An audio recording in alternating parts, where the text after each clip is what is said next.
गुरु जी को मेरा कोटि कोटि प्रणाम और सारी संगत को भी मेरा सादर प्रणाम। सबसे पहले तो मैं है कि आज गुरु जी के आश्रम द्वारा मुझे ये अवसर दिया जा रहा है आपसे सत्संग करने का, क्योंकि गुरु जी कहते हैं जो सत्संग करे उसका भी कल्याण, जो सत्संग सुने उसका भी कल्याण। मैं रियली बड़े मंदिर की मैनेजमेंट, खास करके गौरव भैया और सारे जो ऑफिस बेयरर्स हैं उनका बहुत ही शुक्रगुजार हूं और मैं अपना शुक्रिया एक्सप्रेस करता हूं। Now let me start. I don't know आप में से कितनों ने मेरा सत्संग पहले सुना है। I start from the beginning कि मैं गुरु जी के पास कब, क्यों और कैसे गया था। आज से कोई 25 साल पहले मेरी जिंदगी बहुत फर्स्ट क्लास जा रही थी। मुझे जिंदगी में कोई कमी नहीं थी। जो भी एक नॉर्मल आदमी चाहेगा ना, सब था मेरे पास। एक बढ़िया नौकरी, मैं गवर्नमेंट ऑफ इंडिया में बहुत अच्छी पोस्ट पे था, adviser to government of India. मेरी आंटी यानी मेरी वाइफ डॉक्टर है, वो सेंट्रल गवर्नमेंट हेल्थ स्कीम में चीफ मेडिकल ऑफिसर इंचार्ज थी। 2 बेटे, बड़ा बेटा इंजीनियर, वो भी गवर्नमेंट ऑफ इंडिया में ऑफिसर, छोटा बेटा इंजीनियरिंग कंप्लीट करने वाला, एक बिटिया मैरिड एंड वेल सेटल्ड। जिंदगी में कोई कमी नहीं थी। अगर हाँ, एक कमी जरूर थी, मेरा कोई गुरु नहीं था। पर तब मुझे इतनी अकल नहीं थी कि एक गुरु का होना आदमी की जिंदगी में कितना नेसेसरी होता है। कहते हैं गुरु के बगैर गत नहीं है। अचानक मैं अपना मस्त रहता था, ऑफिस में बहुत बिजी रहता था। अगर आप मुझे कहते भी ना कि चलो भाई एक ऐसे गुरु जी हैं वो बहुत कुछ दे देते हैं, मैं कहता नहीं भैया, ना मुझे किसी चीज की जरूरत है ना मेरे पास टाइम है। मेरी ऑफिशियल पोजीशन की वजह से मुझे आए दिन पार्टीज, डिनर्स, 5 स्टार होटल्स में इन्विटेशन रहती थी। अचानक मेरी जिंदगी में एक ऐसा भूचाल आया, यूं समझिए मेरी पूरी दुनिया उजड़ गई। बड़ा बेटा 24 साल का था, computer engineer, government of India में ऑफिसर। एक दिन उसने ऑफिस में कोई डोसा वोसा खा लिया कैंटीन में, उसका पेट खराब हो गया, दस्त और उल्टियां। डॉक्टर के पास जाना पड़ा। पहले तो डॉक्टर ने उसका वो तो जल्दी से ठीक कर दिया, फिर भी उसने बोला to be on the safe side एक इसका अल्ट्रासाउंड करवा लेते हैं। जब अल्ट्रासाउंड करवाया तो कहते हैं जी एक छोटा सा लंप है और कोई घबराने वाली बात नहीं है, किडनी के ऊपर लंप है पर वेल इनकैप्सुलेटेड है, कोई घबराने वाली बात नहीं है। कुछ टाइम के बाद उन्होंने कहा नहीं बेटर है हम इसका ऑपरेशन करके ये लंप रिमूव ही कर देते हैं। उसका ऑपरेशन किया। ऑपरेशन किया तो उसकी हमेशा उस पीस की वो बायोप्सी करते हैं, कहते हैं काफी फैला हुआ था। जब बायोप्सी की तो बताया कि जी ये तो कैंसर था, और वो भी ऐसा कैंसर जो 3-4 साल के बच्चे को होता है और वो हमेशा मर जाता है, जिसका मेडिकल साइंस में कोई जवाब नहीं है। हमने उसका एक सैंपल अमेरिका में भेज के वहां टेस्ट करवाया और एक सैंपल बॉम्बे में भी टेस्ट करवाया, जो कि इंडिया का सबसे पुराना और सबसे बढ़िया हॉस्पिटल है कैंसर का। हमें हर जगह से जवाब मिल गया। हेड ने यहां तक कहा, कहता है ये कैंसर तो 3-4 साल के बच्चे को होता है और वो हमेशा मर जाता है। कोई तरीका नहीं है कि आप इसको बचा सकें, कोई चांस ही नहीं है। इनफैक्ट उसने वार्न किया कुछ मत करो, इसको बचाने का तो सवाल नहीं पैदा होता। ये जितने दिन जिंदा रहा ये सफर करेगा, इसके साथ आप सफर करेंगे। अकलमंदी है कि जितना जल्दी जाता है जाने दो। आप समझ सकते हैं हमारी क्या हालत हुई होगी। तब गुरुजी ने हम पर असीम कृपा करके हमें अपनी शरण में बुला लिया। ये मैं इसलिए कह रहा हूं कि पहली बार हो, 10वीं बार या 100वीं बार, आप इस द्वार पे तभी आ सकते हैं जब गुरुजी आपको बुलाएं। अपनी मर्जी से या किसी के कहने से कोई नहीं आ सकता। अब देखिए गुरुजी ने हमें कैसे बुलाया। मैंने बताया आपको मेरी aunty central government health scheme में चीफ मेडिकल ऑफिसर इंचार्ज थी। सीजीएचएस में, सीजीएचएस की दिल्ली में 100 से ज्यादा डिस्पेंसरीज हैं। गुरुजी ने उसका ट्रांसफर एक डिस्पेंसरी से दूसरी में करवाया। एक और लेडी डॉक्टर का भोपाल से उसी डिस्पेंसरी में ट्रांसफर करवाया। एक दिन वो दूसरी डॉक्टर इसको कहती है, मेरी आंटी को, कहती तुम्हारे साथ प्रॉब्लम क्या है?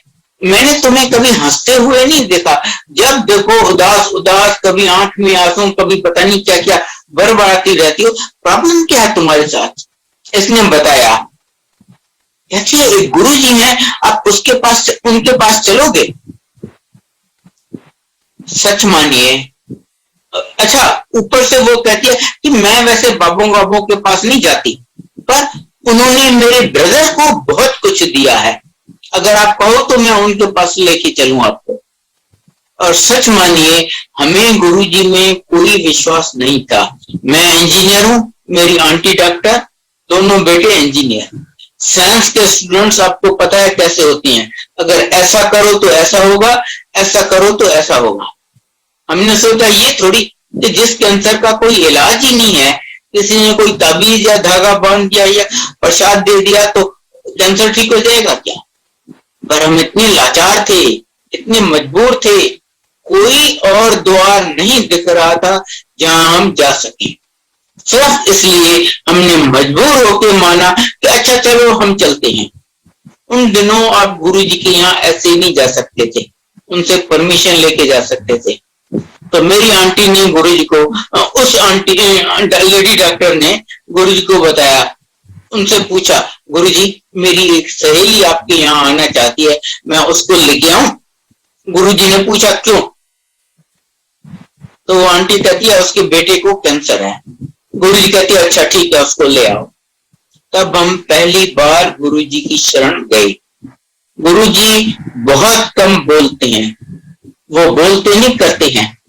पहले दिन उन्होंने हमारे साथ सिर्फ 2 अक्षर बोले, कल्याण कीता। और आप विश्वास करेंगे, उनके कल्याण कीता कहने से बेटे का कैंसर गायब। अफकोर्स उन्होंने छोटे बड़े और उपाय भी बताए कि हाँ इसको 100-1.25 ग्राम का ओम वो ब्लेस किया, ये उसको गले में डाल दो, और लोटा ब्लेस किया कि इससे सवेरे ये इसमें रात को जल भर के रखना, सवेरे आधा पी लेना, आधे से ये नहा ले। पर वो तो इट वॉज मोर और लेस फॉर अवर कंसोलेशन के हाँ, पर एक्चुअली उनके सिर्फ कल्याण कीता कहने से बेटे का कैंसर गायब। सीटी स्कैन करवाया तो डॉक्टर्स दंग रह गए, कहते ये कैंसर तो कभी जाता ही नहीं, सवाल ही नहीं पैदा होता, पर इसके शरीर में कैंसर का नामो निशान नहीं है, ये कैसे हुआ हमारी समझ से बाहर है, पर हुआ है। फिर गुरुजी कहने लगे मुंडे का ब्याह कर लो, मुंडे का ब्याह कर लो। अफकोर्स कौन माँ बाप नहीं चाहेगा कि बेटे की शादी हो, पर आप में से कई जानते होंगे कैंसर एक बार ठीक हो भी जाए फिर होने का बहुत खतरा रहता है, इसलिए कहीं बात नहीं बन रही। हमने अपना पूरा दम लगा लिया, कहीं बात नहीं बनी, और बड़े अच्छे प्रपोजल्स आए, सब बातें दोनों साइड्स को ठीक लगी। एंड में जब उनको बताते तो भाई देखो आज ये गुरु जी की कृपा से ठीक है, पर इसको कैंसर हो चुका है, अच्छा जी राम राम, बस फिर वो हमें अपनी शक्ल ही नहीं दिखाते। काफी देर ये सिलसिला चलता रहा, गुरु जी कहते रहे और हम कोशिश करते रहे, हुआ कुछ भी नहीं। आखिर एक दिन जब फिर इन्होंने मेरी आंटी को बोला और मुंडे का ब्याह कर ले, तो ये कहती है गुरु जी लड़की भी आप ही दिलाइए, क्योंकि तब तक हम समझ गए थे कि ये काम हमारे बस का नहीं है। गुरु जी कहते हैं ठीक है तो हम पंजाबी कुड़ी दिलावांगे, हम सिंधी हैं। हमने सोचा गुरु जी, हमने कहा गुरु जी पंजाबी लड़कियों की तो प्रपोजल्स ही नहीं आएंगी हमारे पास, बिगिनिंग कैसे होगी, एक ऐड दे दें न्यूज़पेपर में, क्या करें? गुरु जी कहते नहीं चुप करके बैठ जाओ, घर बैठे कुड़ी आ जाएगी। अब हमारी कोशिश से तो वैसे भी कुछ नहीं हो रहा था, हम भी चुप करके बैठ गए। लगभग 1 साल बीत गया। एक दिन बेटा अपने ऑफिस कैंटीन में बैठा था तो कोई लड़की उसके पास आई जिसको ये जानता नहीं था, नाम भी नहीं पता था, कभी मिला नहीं था। किसी बहाने से उसने इससे बातचीत शुरू की। 2-3 दिन बाद फिर मिली, 2-3 दिन बाद फिर मिली, 2-3 दिन बाद फिर मिली, और एक दिन वो इसको कहती है कि मेरे पेरेंट्स आपके पेरेंट्स से मिलना चाहते हैं मैट्रिमोनियल के लिए। इसने सबसे पहले बताया, देखो आज मैं गुरुजी की कृपा से ठीक हूं, पर मुझे बहुत खतरनाक टाइप का कैंसर हो चुका है, मैं सच्चाई तुमसे छुपाऊंगा नहीं। अब गुरुजी की लीला देखिए, उस लड़की का मामा कैंसर में मर चुका था, उसको पता था कि इसको फिर कैंसर होने का काफी खतरा है, पर उसने या उसके परिवार ने कभी गुरुजी का नाम भी नहीं सुना था, मिलना तो दूर की बात है। फिर भी वो कहती है कोई बात नहीं। उसके पेरेंट्स हमारे यहाँ आए, प्रपोज किया, दोनों फैमिलीज को सब बातें ठीक लगी। लड़की computer engineer, father defence ministry में, गवर्नमेंट ऑफ इंडिया में बहुत सीनियर ऑफिसर। दोनों फैमिलीज को सब बातें ठीक लगी। हमने फिर उनको बताया कि देखो इसको कैंसर हो चुका है। कहती है हाँ हाँ हमें बेटी ने बता दिया है। हमने कहा अच्छा ठीक, फिर भी वो मान गए। हमने कहा ठीक है, हमारी जो हालत है, हमारा फाइनल डिसीजन हमारे गुरुजी लेंगे। कहते हैं ठीक है, आपको जिससे पूछना है पूछ लो। हमने गुरुजी को बताया, गुरुजी ये प्रपोजल आया है। कहते हैं हाँ कर लो यार। और जैसे गुरुजी ने कहा था, घर बैठे पंजाबी कुड़ी आ गई। कुछ टाइम बाद इन्होंने सोचा कि अब अपनी फैमिली बढ़ाई जाए। पता चला लड़की को माइनर थैलेसीमिया, हाइपोथायराइडिज्म और पॉलीसिस्टिक ओवेरियन डिजीज है, तीनों कॉजेज फॉर इनफर्टिलिटी। डॉक्टर्स कहते हैं इसके मां बनने के चांसेस सिर्फ 25% है, और कैंसर वाले आदमी को कभी बच्चा हो नहीं सकता। 3 साल इन्होंने पता नहीं कितने स्पेशलिस्ट कंसल्ट किए, सबने कहा अपना बच्चा कोई चांस ही नहीं है, भूल जाओ, सवाल ही नहीं पैदा होता, किसी को अडॉप्ट कर लो। 31 दिसंबर 2005 को गुरुजी न्यू ईयर ईव सेलिब्रेट कर रहे थे बड़े मंदिर में। तब वो अपने हाथ से प्रसाद दिया करते थे, जो आज सेवादार आपको देते हैं। प्रसाद कुछ भी हो, वो गुरुजी की ब्लेसिंग है, वो उनकी मेहर है, वो उनकी हमारे ऊपर कृपा है। उस दिन मोतीचूर के लड्डू थे, जब मेरी बहू को दिए, बोले ले तेनू दवाई दी। अराउंड 15 जनवरी उसको पता चला कि उसने कंसीव कर लिया है। लगभग 1 हफ्ता और बीता होगा, संगत से कोई अनजान आंटी, जिसको वो जानती भी नहीं है, कभी नाम भी नहीं पता, कभी मिली नहीं है, वो आके इसको कहती है कि गुरुजी ने मुझे सपने में कहा है कि तुम्हें जुड़वा बच्चे हैं। और आप जानते होंगे गुरुजी के सपने सपने नहीं होते, हकीकत होती है। इतना अर्ली था, उसको नहीं पता, उसके डॉक्टर को नहीं पता, सास डॉक्टर है उसको नहीं पता। संगत से अनजान आंटी आके कहती है, गुरुजी कहते हैं तुम्हें जुड़वा बच्चे हैं। 24 फरवरी 2006 महाशिवरात्रि का दिन, सवेरे सवेरे उसको शेयर ब्लीडिंग हो गई। उसने अपनी डॉक्टर को फोन किया। डॉक्टर कहती है ऑब्वियसली मिसकैरेज हो रहा है, तुम एकदम बेड रेस्ट लो, एकदम मतलब एकदम, इवन वॉशरूम तक मत जाओ, बेड पेन यूज करो, मुझे दिखाने भी मत आओ, मेरे करने लायक कुछ भी नहीं है, और जो तुम वहां से यहां तक आओगी तुम्हारा केस और बिगड़ेगा, आगे तुम्हारी किस्मत। शाम को महाशिवरात्रि का दिन, शाम को बड़े मंदिर में साल का one of the 2 most important functions, Mahashivratri और गुरुजी का बर्थडे 7 जुलाई। अगेन गुरुजी की लीला देखिए, फॉर द फर्स्ट टाइम, और जहां तक मुझे पता है ओनली टाइम अभी तक, ऑर्गेनाइजर्स ने सोचा अरे यहाँ तो हजारों लोग होंगे, हम किसको बोलें कि गुरुजी की आरती करो, किसको बोले नहीं करो, चलो लॉटरी डालते हैं। आज आंटियों से आरती करवाते हैं और लॉटरी डालते हैं कि कौन कौन गुरुजी की आरती करेंगे। बहू बेटे ने हमें बताया नहीं था कि बहू की क्या हालत है, पता था कुछ कर तो सकेंगे नहीं, हम खाका इनको भी टेंशन हो जाएगा। जब वो लॉटरी डाल रहे थे, मेरी आंटी ने अपना तो नाम डाला, बहू का भी डाला, बेटी का भी डाला, और जो गुरुजी की मर्जी, मेरी आंटी का नाम नहीं निकला, बेटी का नाम नहीं निकला, बहू का नाम निकला कि वो गुरुजी की आरती करेगी। हमने उसको फोन किया, अरे कहाँ हो तुम, जल्दी आओ, तुम उन भाग्यशाली में से हो जो आज गुरु जी की आरती करेंगी। फिर भी उसने हमें नहीं बताया कि उसकी क्या हालत है। कहती है मुझ में बिस्तरे से उठने की शक्ति नहीं थी। पहली बार वो बिस्तरे से उठी, तैयार हुई। वो गाजियाबाद में रहते थे।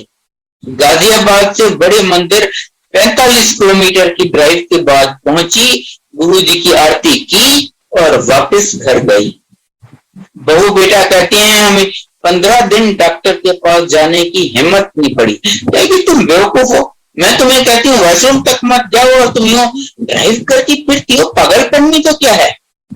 15 दिन बाद जब वो गई डॉक्टर के पास, डॉक्टर ने उसे एग्जामिन किया, उसका रंग उड़ गया। कहती है एक बेबी का वो प्लेसेंटा जो होता है वो माँ से अलग हो गया है। अब तो उसको ना ब्लड सप्लाई मिलेगा ना ऑक्सीजन। अब तो उसके जिंदा रहने का सवाल ही नहीं पैदा होता, और वो मर जाएगा बच्चा, उसका जहर फैल जाएगा, दूसरा बच्चा भी मर जाएगा। और जब तक दूसरा बच्चा जिंदा है हम एबॉर्शन करके पहले बच्चे को निकाल नहीं सकते। अब तो भूल जाओ उस प्रेगनेंसी को, अब तो सवाल ही नहीं पैदा होता कि कोई कुछ कर सके। पर गुरु जी तो कहती है ना, मैं शुरू वहां पर होता हूं जहां आदमी की सोच या मेडिकल साइंस खत्म होती है। उस हालत में भी उसकी प्रेगनेंसी चलती रही। डॉक्टर हाँ, बच्चों का रेट ऑफ ग्रोथ जरूर कम हो गया। डॉक्टर हैरान, कहती है ऐसा केस हमने ना कहीं पढ़ा है, ना सुना है, ना देखा है। बगैर ब्लड सप्लाई, बगैर ऑक्सीजन के प्रेग्नेंट दोनों बच्चे जिंदा हैं और प्रेगनेंसी चल रही है। एक दिन गुरुजी उसके सपने में आते हैं, मेरी बहू के, पूछते हैं तू कदों ड्यू है। ये कहती है गुरुजी 22 अक्टूबर। गुरुजी कहते हैं 21 सितंबर। कुछ दिन बाद फिर गुरुजी उसके सपने में आते हैं, तू कदों ड्यू है। गुरुजी 22 अक्टूबर। गुरुजी कहते हैं 21 सितंबर। इस तरीके से उन्होंने उसको 2 बार इंडिकेशन दे दिया कि तुम्हारी डिलीवरी 21 सितंबर को होगी। और 21 सितंबर को उसने जुड़वा बच्चे डिलीवर किए, लड़का और लड़की। एक के माथे पे ओम, दूसरे के हाथ पे ओम। गुरुजी कहते हैं ये ऐसे वैसे बच्चे नहीं है, ये शिव जी के बच्चे हैं। नामकरण गुरुजी ने किया और नाम रखे अर्जुन और गौरी, जो शिव जी और माता पार्वती के दूसरे नाम है। मेरे बेटे को कहते हैं देखो मैंने एक झटके में तुम्हारी फैमिली कंप्लीट कर दी, इवन मेरे से तुम्हें कभी कुछ मांगना नहीं पड़ेगा। जबकि मांगना तो छोड़िए, मैंने आपको बताया ये कैसे हुए। हमने गुरुजी को कभी कुछ बताया तक नहीं कि गुरुजी ये प्रॉब्लम है, कुछ मेहर कीजिए। वो जानी जान मैं क्या उनको बताऊंगा। और मेरी आंटी को कहती हैं आंटी कभी देखिए कभी सुनिए कैंसर वाले बंदे में बचा हो जाए, मैं तेरी डॉक्टरी फेल कर देती। ये हैं हमारे गुरु जी, साक्षात महाशिव, दी अल्टीमेट, जिनके ऊपर कोई भी नहीं है। गुरु जी कहते हैं ब्रह्मा विष्णु महेश मेरे से पैदा हुए हैं, इससे बढ़कर तो कोई हो ही क्या सकता है। कहते हैं मैं अपनी मर्जी से आता हूं, अपनी मर्जी से जाता हूं, और मैं आता हूं सिर्फ जो मेरे पता नहीं कितने जन्मों से भगत रह चुके हैं उनको इकट्ठा करने, उनका कल्याण करने के लिए। यहाँ पर कोई छोटा बड़ा हिंदू मुसलमान क्रिश्चियन नहीं है। जैसे एक माँ के लिए सब बच्चे बराबर होते हैं, गुरु जी के लिए भी हम सब उनके बच्चे हैं, हम सब उनके लिए बराबर हैं। यहाँ कोई नया पुराना या धर्म पोजीशन का फर्क नहीं पड़ता। इससे मुझे याद आया, मैं आपको एक सत्संग अभी बताता हूं। पहले मैं आईआईटी बॉम्बे से हूं, इंजीनियर। आईआईटी बॉम्बे 1958 में शुरू हुआ था। 2008 में उसकी गोल्डन जुबली थी। मैं फर्स्ट बैच था, तो उन्होंने फर्स्ट बैच के स्टूडेंट्स को भी बुलाया था। वहां पर हमारा गोल्डन रीयूनियन हो रहा था। 40 साल बाद हम लोग मिल रहे थे, जिन्होंने साथ इंजीनियरिंग की थी। अब मोस्ट ऑफ अस रिटायर कर चुके थे, हमको तो कुछ और बातें करनी आती नहीं है। वो थोड़ा बहुत मैंने उनको गुरु जी के बारे में भी बताया। कुछ देर बाद मेरा एक जो प्रैक्टिकल्स का पार्टनर था, उसकी वाइफ मेरे पास आई, वो क्रिश्चियन था। वो मुझे कहती है आपके गुरुजी क्या सिर्फ हिंदुओं के हैं या हमारा लिए भी कुछ करेंगे? मैंने कहा वो तो अल्टीमेट है, उनके लिए हिंदू मुसलमान सिख ईसाई कोई फर्क नहीं पड़ता। वो क्रिश्चियन थी। उसका प्रॉब्लम ये था, उसको 2 बच्चे थे, एक बेटा एक बेटी, दोनों की शादी नहीं हो रही थी। अब तब मैं 67 इयर्स का था, उसका हस्बैंड भी लगभग सेम एज का, और ये मैं भी उससे 2-3 साल छोटी होगी। समझ सकते हैं बच्चे कितने बड़े होंगे। मैंने कहा उनके लिए कोई फर्क नहीं पड़ता, उनके लिए सब बराबर है। मैंने उसको गुरुजी का एक छोटा सा स्वरूप दे दिया। मैंने कहा तुम ऐसा करो, ये सिर्फ अपने पास रखो, इनसे कुछ अरदास करने की या इनको कुछ बताने की, इनसे मांगने की जरूरत नहीं है। बस ये स्वरूप अपने पास रखो, बाकी उनको जो ठीक लगेगा वो करेंगे। 2-3 महीने में उसकी बेटी की शादी हो गई और उसके 3-4 महीने बाद उसके बेटे की भी शादी हो गई। अब देखिए वो क्रिश्चियन, कभी गुरुजी से मिले नहीं, कभी किसी संगत सत्संग में गए नहीं, उन पे भी गुरुजी ने कितनी कृपा की। अच्छा, फिर मेरा एक और दोस्त मेरे पास आया, वो साउथ इंडियन है, चेन्नई में रहता था। उसका एक बेटा था इकलौता, और कोई 1.5 महीना पहले उसका किडनी ट्रांसप्लांट हुआ था। डॉक्टर्स ने वार्न किया था कि बॉडी को टेंडेंसी होती है कोई भी फॉरेन पार्टिकल रिजेक्ट करने की। कहती हैं पहला 1 साल क्रूशियल है कि बॉडी ट्रांसप्लांटेड किडनी को एक्सेप्ट करती है या रिजेक्ट करती है। और उस 1.5 महीने में सारे सिम्टम्स ये थे कि उसकी बॉडी उस ट्रांसप्लांटेड किडनी को रिजेक्ट कर रही थी। इकलौता बेटा उसका, आप समझ सकते हैं कितना वरीड होगा वो। तब तक मेरे पास बाय चांस कोई गुरुजी का स्वरूप भी नहीं बचा था। मैंने उसको कहा यार तू तो इंजीनियर है, ये गुरुजी की वेबसाइट है, तुम इस पे सिर्फ बहुत सारों के सत्संग लिखे हुए हैं, तुम सिर्फ वो सत्संग पढ़ लेना और कुछ करने की जरूरत नहीं है। लगता है उसने वो काम अच्छी तरह किया। लगभग 1-1.5 महीने के बाद मैंने उसको चेन्नई में फोन करके पूछा, भैया तेरा बेटा कैसा है? वैसे जितना वेरी गुड न्यूज, लगता है उसकी बॉडी ने ट्रांसप्लांटेड किडनी एक्सेप्ट करना शुरू कर दिया है। साइंस बहुत एनकरेजिंग है। उसके बाद कुछ महीने बीत गए, मुझे भी ख्याल नहीं रहा मैं उससे पूछूं ना, उसने मुझे बताया। एक दिन मुझे ख्याल आया, मैंने कहा यार पूछूं तो सही उसका बेटा कैसा है। मैंने उसको चेन्नई में फोन किया, अरे भाई तेरा बेटा कैसा है? कहते फर्स्ट क्लास, उसकी बॉडी ने वो ट्रांसप्लांटेड किडनी फुली एक्सेप्ट कर ली है, और जो डॉक्टर्स ने कहा था कि 1 साल क्रूशियल है, वो 1 साल जस्ट खत्म हुआ है and he is perfectly all right. अब देखिए गुरुजी हमारे क्या मेहर करते हैं, कितनी मेहर करते हैं एक एक। वो अंतर्यामी है, आपके मन की हर बात जानते हैं, आपके पास्ट प्रेजेंट और फ्यूचर जन्मों का सब जानते हैं। इनके लिए इसलिए उनको कभी कुछ बताना नहीं पड़ता, उनसे कभी कुछ मांगना नहीं पड़ता। देने को वो कुछ भी दे देती है। New life, health, wealth, happiness. आपको मकान चाहिए, पासपोर्ट चाहिए, वीजा चाहिए, नौकरी चाहिए, जो बेटी की शादी करवानी है, जो चाहिए वो दे देते हैं। सिर्फ वो देते हैं जो न सिर्फ आपके लिए पर आपकी पूरी फैमिली के लिए बेस्ट हो। कहते हैं मैं सबसे पहले आपको लाइफ दूंगा। अगर लाइफ ही नहीं है तो और कोई चीज लेके क्या कर लोगे? उसके बाद हेल्थ दूंगा।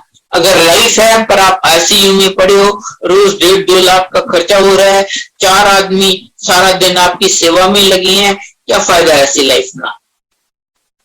तो पहले लाइफ, फिर हेल्थ, फिर आपको और जो चीज चाहिए, मकान चाहिए, नौकरी चाहिए, प्रमोशन चाहिए, कोर्ट केस है, बेटी की शादी करानी, सब मिलता है। सिर्फ टाइमिंग और प्रायोरिटी इनकी चलती है।